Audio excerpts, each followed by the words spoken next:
തന്റെ സന്നിധിയിൽ നിൽക്കുന്നതിനും തനിക്ക് ശുശ്രൂഷ ചെയ്യുന്നതിനും രൂപം അർപ്പിക്കുന്നതിനും കർത്താവ് നിങ്ങളെയാണ് തിരഞ്ഞെടുത്തിരിക്കുന്നത്. ഇവിടെ 2-3 കാര്യങ്ങൾ ഈ ഒറ്റ വചനത്തിൽ നമ്മൾ വളരെ അടിസ്ഥാനപരമായിട്ട് പഠിക്കുകയാണ്, ചിന്തിക്കുകയാണ്. ആദ്യം തന്നെ ഈ കർത്താവ് നമ്മളെ വിളിക്കുന്നത് മക്കളെ എന്നാണ്.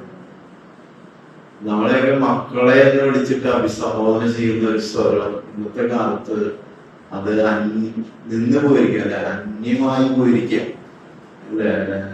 മക്കളെ എന്ന് വിളിക്കുന്നത് ഇപ്പോ ഭർത്താവ് ഭാര്യനെ വിളിക്കുന്നതൊക്കെ എന്റെ മോളെ എന്നൊന്ന് വിളിച്ചു കഴിഞ്ഞാൽ എത്രയോ വലിയൊരു അല്ലേ. നമ്മുടെ ഭർത്താക്കന്മാരെ, നമ്മുടെ ചേട്ടന്മാരെ നമ്മളെ എന്റെ മോളെ എന്നൊന്ന് വിളിച്ചേ. ഞാൻ ദേഷ്യം വരുമ്പോ ചെറുപ്പന്റെ ഭാര്യ എന്റെ മോളെ. നമുക്ക് ദേഷ്യം വരുമ്പോഴും വിളിച്ചു നോക്കി ഇത് ഇരട്ടി അനുഗ്രഹ.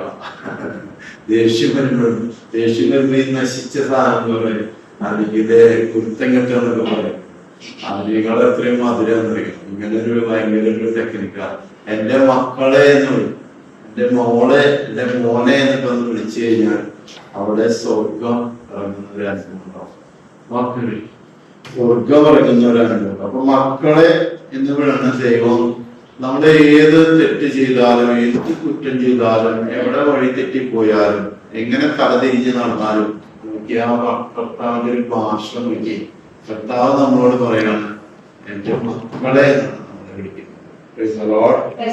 ഒരു കാര്യം അത് നമ്മൾ പഠിച്ചു.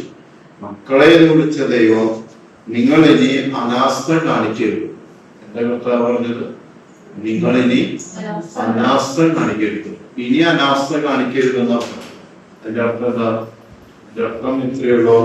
നമ്മളുടെ കയ്യില് ഈ കയ്യിലിരിപ്പൊക്കെ കുരുത്തക്കേട് കാണിക്കും. കുരുത്തക്കേട് കാണിക്കുന്ന മക്കളോട് കർത്താവ് പറയാണ് നിങ്ങൾ ഇനി അനാസ്ഥ കാണിക്കരുത്. അതായത് അനാസ്ഥ കാണിക്കരുത്, അതായത് വ്യവസ്ഥ തെറ്റിക്കരുത്. വ്യവസ്ഥകളുണ്ട് ദൈവത്തിന്റെ മുന്നില്. നമ്മൾ ജീവിക്കുമ്പോൾ, ദൈവത്തിന്റെ മുന്നില് നമ്മൾ നിലനിൽക്കുമ്പോൾ ചില വ്യവസ്ഥകളുണ്ട്.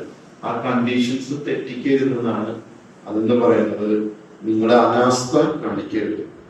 നിങ്ങൾ ഇനി അനാസ്ഥ കാണിക്കരുത്.